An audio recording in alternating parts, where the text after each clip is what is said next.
Today's Ask Amanda question is, do I have an ICBC claim and am I entitled to compensation? One of the most common questions asked to personal injury lawyers is simply whether or not a client has a claim against ICBC and what kind of compensation they may be entitled to. This video will explain how the law works and the types of compensation an injured person may be entitled to. A person who is injured in a motor vehicle accident in British Columbia is typically allowed to make two types of claims. Firstly, what is called a tort claim, and secondly, a Part 7 claim. Part 7 claim is typically referred to as a claim for no-fault benefits.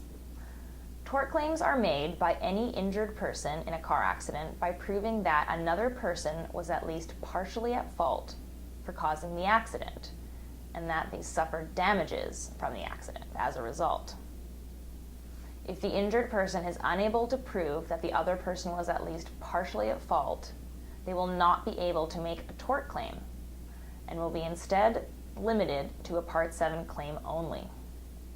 Unlike the tort claim, Part 7 benefits are referred to as contractual benefits because they originate from a contract between the insurance company of British Columbia and people eligible for Part 7 benefits under Part 7 of the Insurance Vehicle Regulation Act.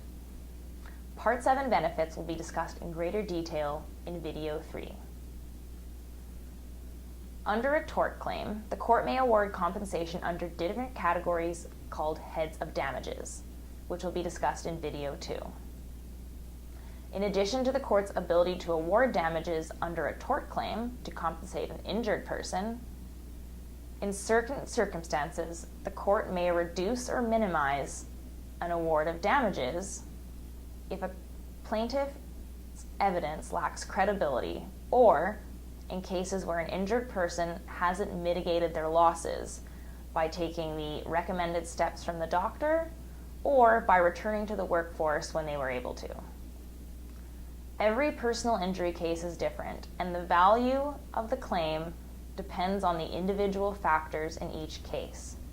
Before you speak to ICBC about your accident, we strongly recommend speaking to an experienced personal injury lawyer to help you decide if your claim is worth pursuing and what you may be entitled to.